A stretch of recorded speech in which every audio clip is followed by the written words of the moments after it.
Good evening, everyone. Today we are diving deep into the financial journey of one of our India's biggest conglomerate, ITC Limited, from cigarettes to FMGC hotels, agribusinesses, and paper products. ITC has transformed itself into diversified powerhouse.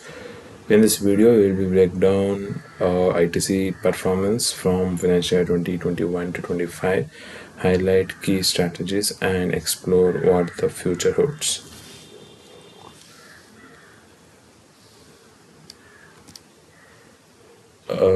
Let's start with the big picture. ITC's revenue CAGR stood at 11.9%, growing from 492.7 billion in financial year 21 to 753.2 billion in FY25. Profits grew even faster with a 27.6% CAGR, reaching 347.5 billion in FY25. The company maintained an impressive average ROE of 30% plus while keeping a fortress balance sheet with negligible debt. This combination of growth, profitability, and financial strength makes ITC one of the most resilient players in India's corporate landscape. Now let's talk diversification. Back in FY21, cigarettes contributed nearly 60% of ITC's revenue. Fast forward to FY25, that share has dropped to 41%, with FMCG rising to 28%, and other segments like hotel, agri, and paper contribution of 31%.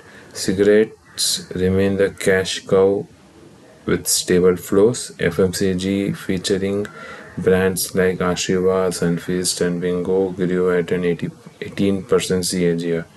Hotels bounced back strongly post-COVID, with ITC expanding its luxury footprint. Paper and packaging focused on sustainability. Agribusiness continued to leverage exports in wheat and spices.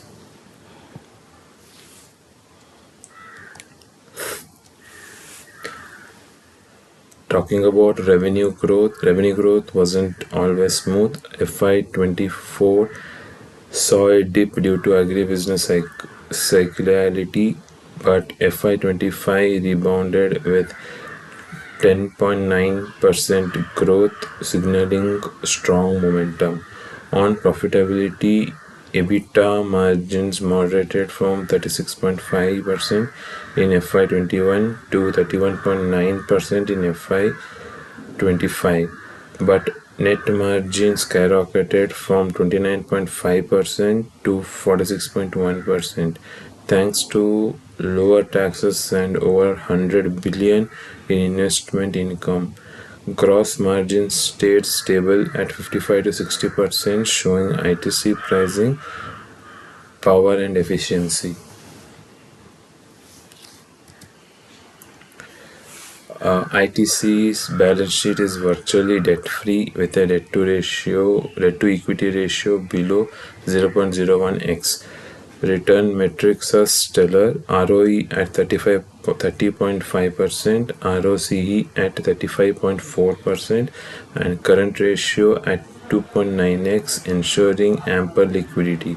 This financial fortress gives ITC the flexibility to invest aggressively while rewarding shareholders.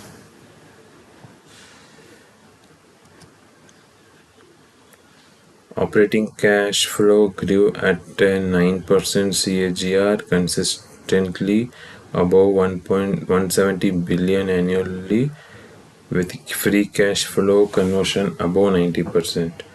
Shareholders enjoyed dividends per share rising from Rs 10.5 to 14.5 between FY21 and FY25. Over 210 billion paid out in dividends. Total return of 150% over 5 years, outperforming the Nifty benchmark.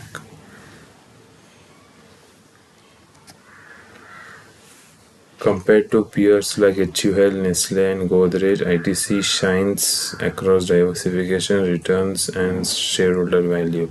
higher revenue CAGR, stronger margins, superior ROE, attractive dividend yield. This makes ITC not just a defensive stock but also a growth story.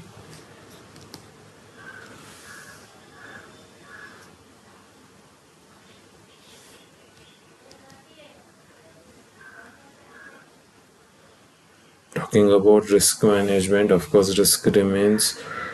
Regulatory taxes on tobacco are high, but ITC mitigates this with its push towards 60% non-tobacco revenue.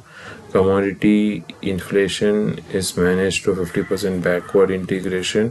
FMCG competition is countered with 5 billion annual brand investment. This proactive risk framework ensures ITC stays ahead of challenges. Talking about future outlook, looking ahead to FY 26 till 28, ITC projects 12 to 15% revenue growth, 15 to 18% EPS expansion.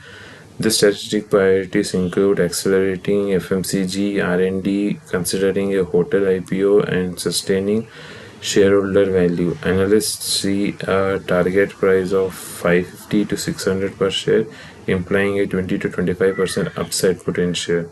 So ITC isn't just a legacy tobacco giant anymore, it's evolving into a diversified, future ready conglomerate.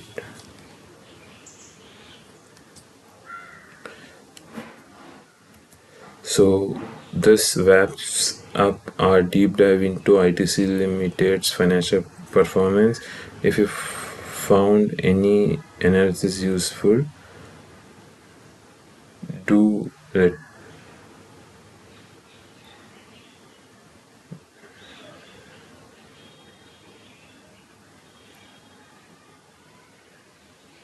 Thanks for watching.